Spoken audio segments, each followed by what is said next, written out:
अस्सलाम वालेकुम रहमतुल्लाहि वबरकातुहू। नमस्ते, सत श्री अकाल दोस्तों। तो पहली बात तो मैं आपको स्वागत बोलता हूं शाहिर के व्लॉग में। और मैं आपसे सॉरी भी कहना चाहता हूं कि मैं इस चैनल पे जो है वीडियोस थोड़ा कम बना पा रहा हूं, क्योंकि मेरे को टाइम मिलना थोड़ा मुश्किल हो रहा है।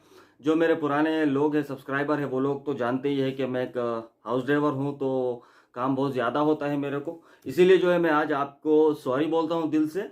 और जो है मैं आज इस वीडियो में आप सबके साथ शेयर करने वाला हूँ एंड ऑफ सर्विस के बारे में। इससे जो है किसको फ़ायदा होने वाला है, और जो कफाला सिस्टम है, कफाला सिस्टम ज़्यादा किसके लिए होगा, ठीक है, कफाला सिस्टम ज़्यादा किसके लिए होगा। और पासपोर्ट के हवाले से कुछ बात करता हूँ। और इकामा जिसके पास सऊदी अरब में है, इकामा नहीं है, वो लोग कैसे जा सकते हैं, फाइनल एग्जिट और इंडियन एम्बेसी के बारे में कुछ बातचीत करेंगे। तो वीडियो में पूरा बने रहिए, आखिर तक वीडियो देखिए। अगर आप हमारे चैनल पर नए हैं तो सब्सक्राइब ज़रूर कर लेना। हम ऐसे ही सऊदी अरब के रिलेटेड अपडेट शेयर करते रहते हैं। तो मैं पहले शुरू करता हूं दोस्तों कफाला सिस्टम से। यहाँ देखो दोस्तों, कफाला सिस्टम से फ़ायदा ज़्यादातर किसको होने वाला है। यहाँ देखो, कफाला सिस्टम से फ़ायदा वही लोगों को होएगा जो लोग जो है ना कंपनी में काम करते हैं। कंपनीज में काम करने वालों को कफाला सिस्टम से फ़ायदा होगा, ठीक है। बाकी के जो डोमेस्टिक वर्कर है, ये लोगों को ज़्यादा इसमें कुछ फ़ायदा नहीं मिलेगा, क्योंकि जो कंपनी में काम करता है बंदा, उसके पास अपशियर अकाउंट रहेगा। तो वो जो है, अगर उसका कफील या कंपनी सही नहीं होती, तो वो लोग जो है अपना कफील या कंपनी से ट्रांसफ़र ले सकते हैं, यानी कि वो कफाला करवा सकते हैं। बिना कफील को बताए कफाला करवा सकते हैं अगर उनके पास अपशियर अकाउंट रहेगा। तो इसमें डोमेस्टिक वर्कर जो लोग हैं, डोमेस्टिक में यानी हाउस ड्राइवर हो गया, हाउस माइंड हो गया, लेबर यानी कि मजरा में काम करने वाला हो गया, जो बकरी और ऊँट चराने वाले जो होते हैं वो लोग हो गया, ये लोग जो है अपने खुद से ट्रांसफ़र नहीं ले सकते, ना खुद से एग्जिट लगा सकते हैं, ना खुद से अपना जो है एग्जिट रीएंट्री लगा सकते हैं। तो दोस्तों, कफाला सिस्टम में सिर्फ कंपनी में काम करने वालों को फ़ायदा होता नज़र आ रहा है। अच्छी बात है जो कि कंपनी वालों को भी फ़ायदा मिलता है, क्योंकि ये कंपनी में आने वाले भी बहुत परेशान होते हैं, क्योंकि कंपनी खास करके ज़्यादा कंपनी वाले अकामा नहीं बनाते हैं, और जो सैलरी जो है टाइम पे भी नहीं देते हैं। सैलरी देते हैं तो सही सही नहीं देते हैं, या फिर जो ओवर टाइम जो काम करते हैं, जो बोनस होता है वो भी सही नहीं मिलता है। और दोस्तों, ये कंपनी वालों के रिलेटेड ही रहेगा एंड ऑफ सर्विस के बारे में। एंड ऑफ सर्विस की बात मैं अभी करता हूँ आप लोगों के साथ। एंड ऑफ सर्विस क्या होता है पहले आपको बता दूं। एंड ऑफ सर्विस जो है, ये जैसे बोनस होता है, बोनस के तरीके से होता है।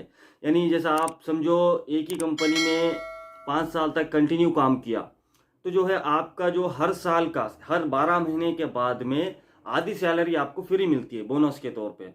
आधी सैलरी आपको फ्री 1 साल के बाद में। 2 साल करेंगे तो भी आपको आधी सैलरी फ्री मिलेगी। 5 साल तक आपको ऐसे ही काम करते रहना है। उसके बाद आपको 5 साल के बाद जो 6वां साल आता है, 6वें साल को आपकी सैलरी अलग होती है, लेकिन 6वें साल पूरा कंप्लीट होने के बाद में आपको पूरी एक सैलरी आपको फ्री मिलना चाहिए। उसी को बोलते हैं एंड ऑफ सर्विस। अभी इसके लिए कफाला सिस्टम के साथ साथ इसका भी बहुत चर्चा हो रहा है। आप लोग टिकटॉक में बहुत सारे वीडियोस देखे होंगे एंड ऑफ सर्विस के बारे में। ओके दोस्तों, आपको यानी इससे फायदा किसको होगा? इससे कंपनी वालों को ही फायदा होगा।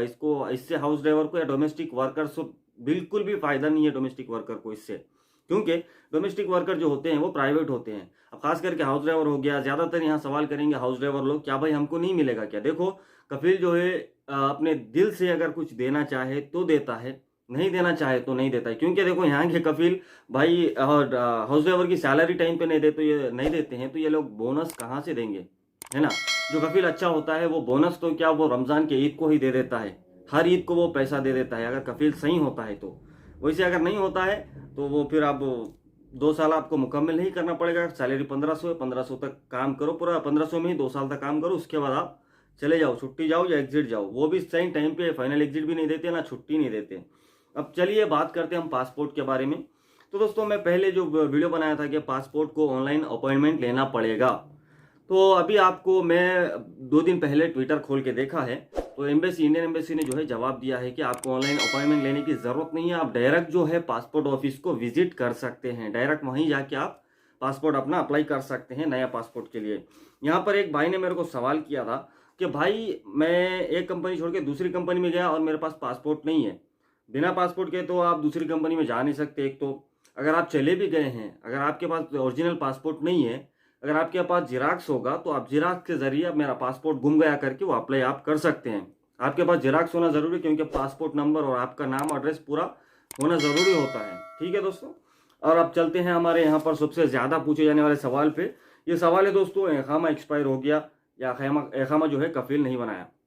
यानी सऊदी अरब में जो काम करते हैं वो उन लोग का अखामा बनता है, अखामा यानी कि आईडी। तो ये आईडी जो है यहाँ के कुछ लोग कैसे हैं, जब बंदा आता है तो उसका अखामा बनाते भी है और नहीं भी बनाते हैं, और बना भी देते हैं तो 1 साल के बाद या 2 साल के बाद वो एक्सपायर हो जाता है तो उसका अपडेट नहीं करवाते हैं। तो इसमें क्या है, परेशान होने वाला वर्कर होता है। अगर वो कहीं बाहर जाता है तो उसको पुलिस पकड़ लेती है, अखामा पूछती है, उसके पास अखामा होता है लेकिन एक्सपायर होता है, वो गलती कंपनी की होती है। तो दोस्तों अगर आपको लगता है कि आपका एक अखामा एक्सपायर है, आपको पहले तो एम्बेसी जाना पड़ेगा या फिर आपको लेबर कोर्ट में जाकर के कंप्लेंट करना पड़ेगा कि हमारा अखामा एक्सपायर है।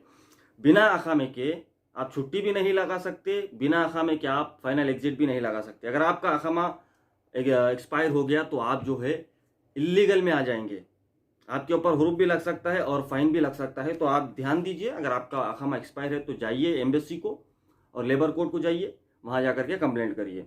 और इंडियन एम्बेसी की बात करता हूँ मैं, और दूसरे एक एम्बेसी की बात करता हूँ, यहाँ तारीफ नहीं कर रहा हूँ, लेकिन जो है एक मैंने एम्बेसी का काम देखा है, नेपाल की एम्बेसी, और वो उनका फेसबुक पेज मैंने चेक किया। वहाँ पर जो है जिस किसी को भी, जो भी बंदा प्रॉब्लम से यहाँ गुजरता है, अगर उसका फाइनल एग्जिट लग जाता है तो ये लोग क्या करते हैं, एक लिस्ट बनाते हैं पूरी, नेपाल एम्बेसी वाले पूरा लिस्ट बना करके फेसबुक पेज में डालते हैं कि हमने इतने लोगों का फाइनल एग्जिट लगा दिया है इस महीने में। ये काम मेरे को बहुत अच्छा लगा। लेकिन इंडियन एम्बेसी वाले पता नहीं अभी तक ना फ्लाइट की अपडेट है, ना अभी तक वीज़ा की अपडेट है, ना कुछ ना क्या। जो लोग सवाल कर रहे हैं उनका जवाब दे रहे हैं, और जो लोग अखामे के बारे में सवाल कर रहे हैं उनको मोबाइल नंबर पूछ रहे हैं। अब मोबाइल नंबर लेने के बाद ये लोग क्या करेंगे क्या नहीं करेंगे नहीं पता, लेकिन आपको ज़रूर ये काम करना है। जब आप इंडियन एम्बेसी को रब्ता करते हैं या ट्विटर में कुछ लिखते हैं ना, तो आपको अपना मोबाइल नंबर ज़रूर वहाँ पर छोड़ना चाहिए ताकि वो लोग आपको कॉल करें। अगर वो लोग कॉल नहीं करते हैं तो आपको बार बार ट्वीट करते रहना है उन्होंने, जब तक आपको कॉल नहीं करते और आपकी हेल्प नहीं करते। ट्विटर एक ऐसी जगह है दोस्तों, मैं बार बार बोलता हूँ, ट्विटर से आप सब कुछ कर सकते हैं। आप कितनी भी प्रॉब्लम में हैं, ट्विटर में आपको लिखना ज़रूरी है। तो ट्विटर ज़रूर इस्तेमाल करिए। अगर आप गल्फ़ कंट्रीज़ में रहते हैं, चाहे आप सऊदी में रहो या चाहे कोई भी कंट्री में रहो, अगर आप इंडिया छोड़ के बाहर हैं तो अपना ट्विटर ज़रूरी है आपके साथ में, और हर दिन की अपडेट जो है देते रहना चाहिए ताकि अपने लोगों को पता होता रहे कि आप कैसे हैं, कौन सी हालत में हैं, क्या है। आई होप कि दोस्तों आपको ये वीडियो अच्छा लगा होगा। वैसे मैं फिर से वीडियोस की ताख़िर के लिए मैं माफ़ी चाहता हूँ, आपसे माजरत चाहता हूँ। अगर आपके दिल में ऐसा कोई गुस्सा है तो भाई कमेंट्स में निकाल सकते हैं। अगर आपको वीडियो अच्छा लगा तो लाइक ज़रूर करना और शेयर करना आगे, ताकि दोस्तों को पता चले। और जो है आप चैनल पर नए आए हैं तो प्लीज़ आपसे रिक्वेस्ट है, सब्सक्राइब ज़रूर कर लेना। हम ऐसे ही अपडेट देते रहते हैं यहाँ पर। चलिए फिर मिलता हूँ इंशाल्लाह आपके साथ अगली कोई अपडेट लेकर के। जब तक के लिए ख्याल रखिए अपना। मास्सलामा, अल्लाह हाफिज़।